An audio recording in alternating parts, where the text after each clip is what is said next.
Hello everybody. Today we're going to be talking about the strawberry. You know, I had a few technical issues before I started this video up. Camera wasn't working. It seems like it's stable now. If it isn't, hopefully the worst that should happen is we'll get some, VHS lines. It'll be like a Hotline Miami character or something.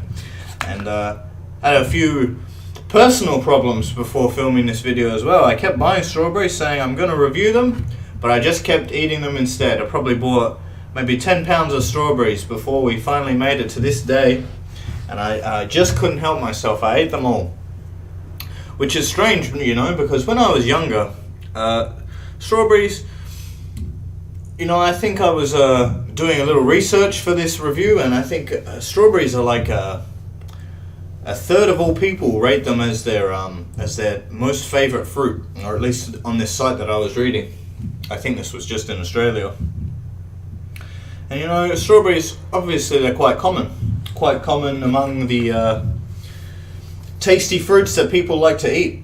And so I would eat them, but I was never particularly that impressed, that enthralled.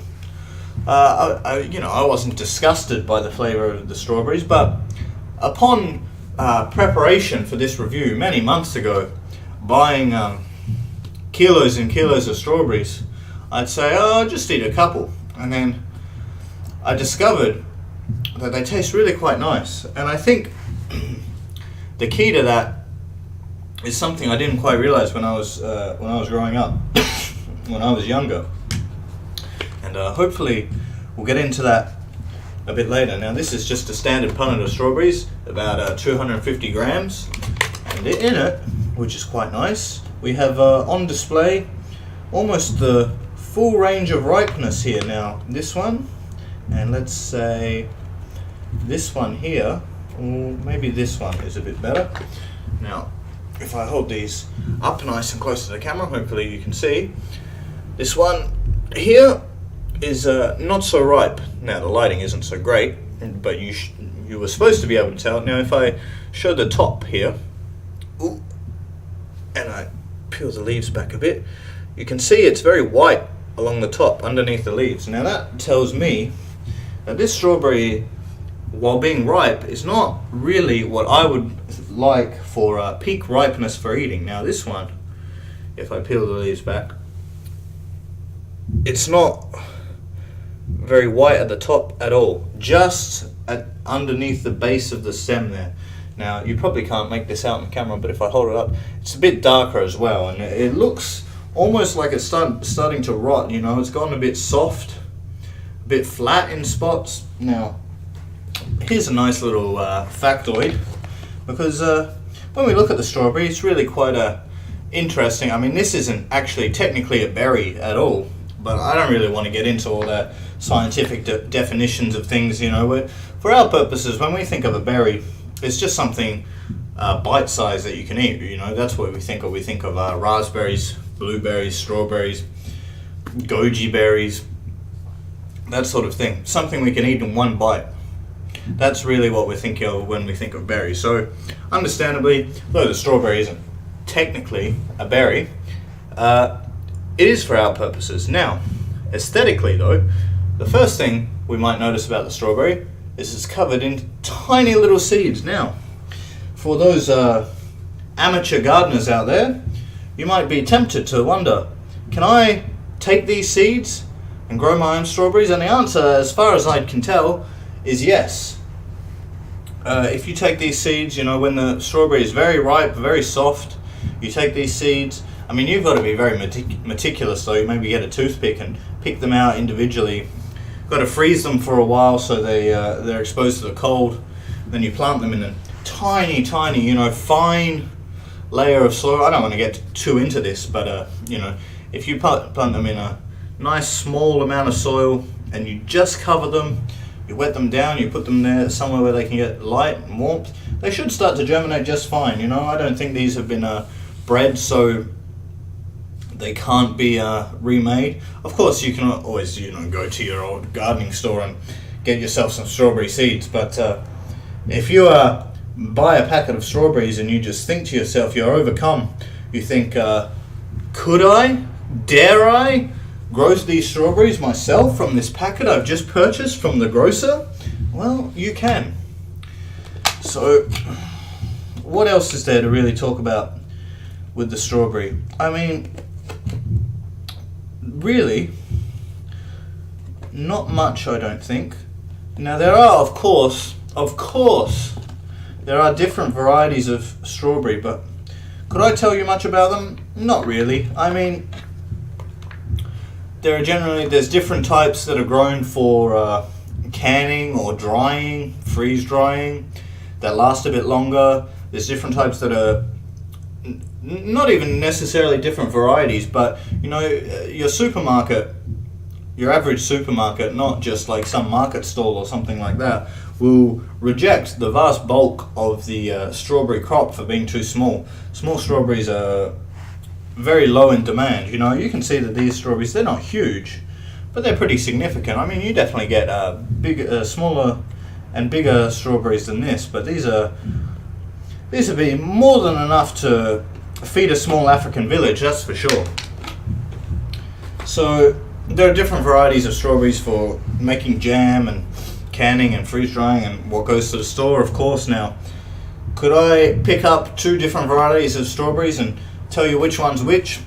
Probably not. You know, that's the sort of thing that a grower might be able to do, and that might happen if you were to yourself go to a strawberry farm. I know near me there's quite a lot of strawberry growers where you can go, you know, you pay your $5 or whatever and you go into the fields and you can pick strawberries for hours and hours and hours and hours and hours, as many as you like, and they'll weigh your bag as you go out and you pay some ridiculous price that it's like half the price you pay in the supermarket for your strawberries. And you know, occasionally they'll have taste testing for different varieties of strawberries, so if you go there, maybe they'll be able to tell you or help you out. But generally speaking, you know, if you go into a grocery store and you say, hey, what kind of strawberries are these? I mean, they're going to be clueless.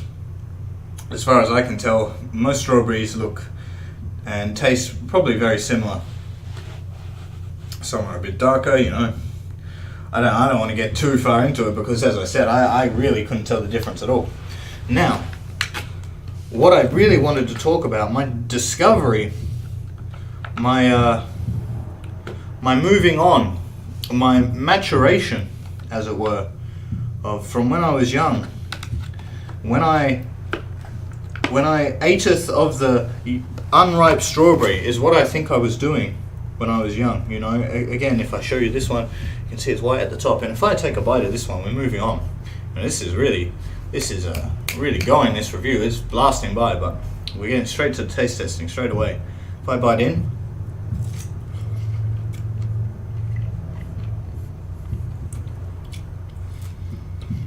I mean, this one, it's not too flavorful, and it's a bit too tart, I think. And that's really the associated, I wouldn't say unpleasantness, but what really kept me from when I was young from really appreciating the strawberry. Now, if I take one of these that's a bit darker, that you can tell is really reached the peak of its ripeness here. Now, this has absolutely no white on the top underneath the leaves to speak of whatsoever.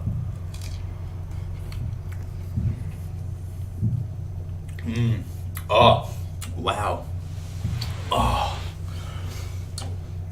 What can you say? Well, I'll tell you what you can say. It's this.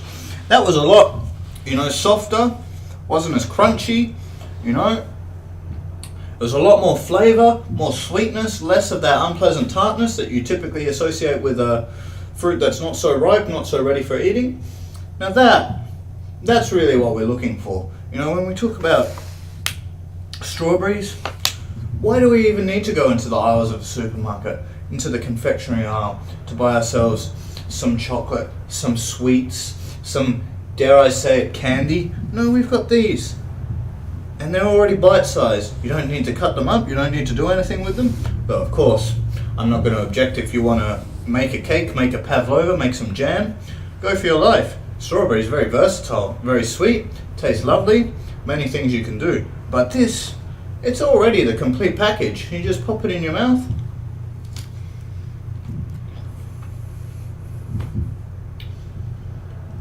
Just perfect. Don't have to peel it, nothing. Now, that's really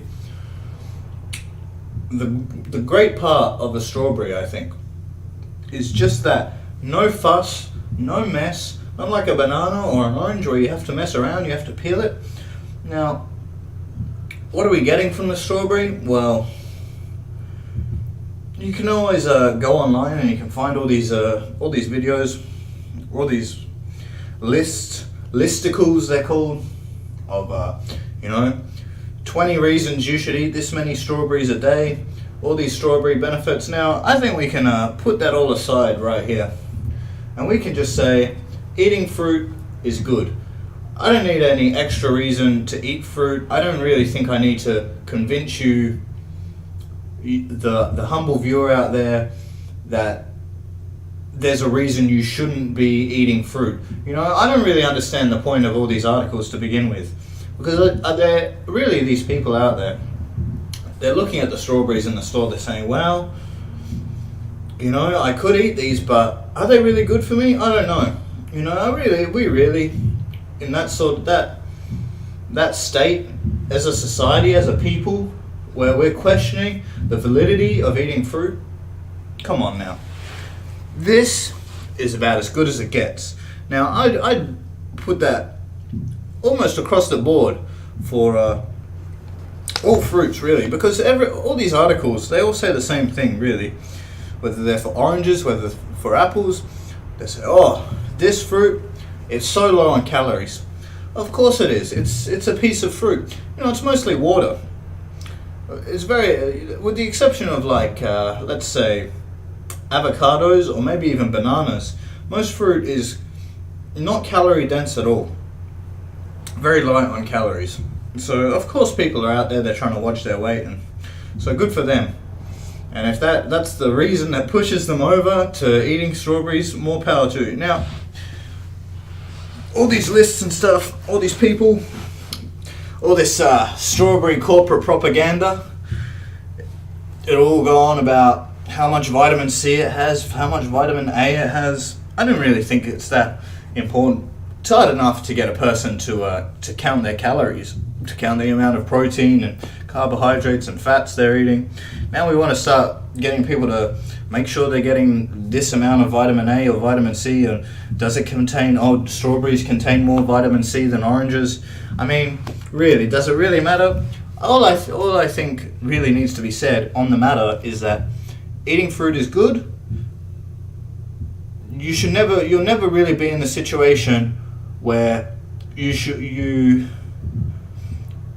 would be thinking, should I eat this fruit? And the answer will be no, because if eating fruit is good, I feel like eating more fruit is even better, because to get to the point where you're eating so many strawberries, eating so many apples, eating so many oranges, so many pineapples, these things are so low in calories that the amount you need to eat to actually put on weight, to make a significant dent in your caloric intake, is off the charts. I don't think it's possible for any human really to grow fat by eating fruit and vegetables alone.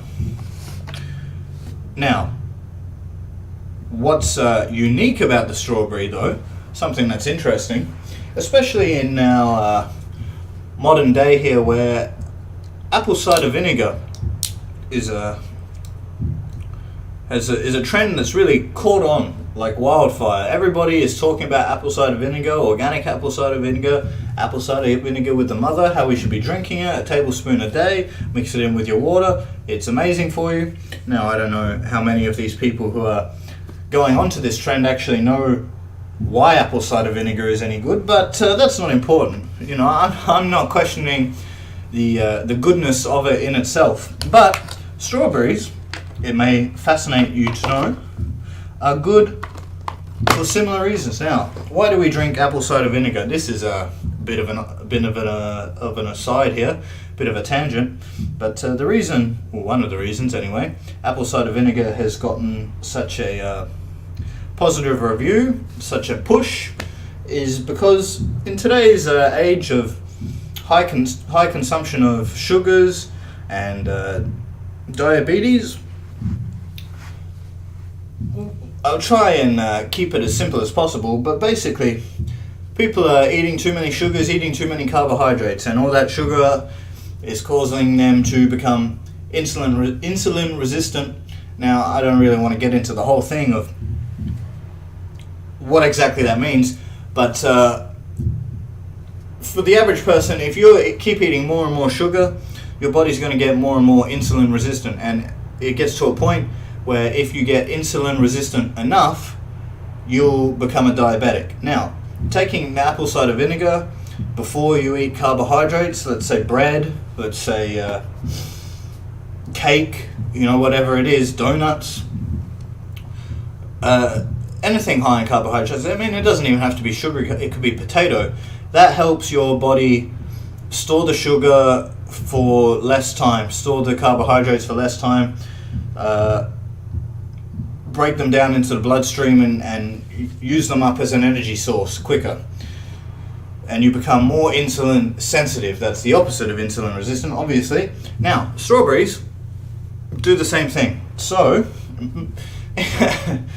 I have a bottle of apple cider vinegar in my kitchen, and I drink it every day. Not the whole bottle, but just a tablespoon or a teaspoon, or however, I don't measure it. But it's not particularly pleasant to taste. Now, obviously, you're supposed to mix it in with water, so it's diluted. You don't taste it as much. But again, it's not particularly pleasant. Now, if you are one person who's particularly apple cider vinegar averse, now perhaps this will put you onto the strawberry train. Now, look, you'd have to eat quite a few strawberries, and dollar by dollar, I'd say it's still more sensible to buy the apple cider vinegar.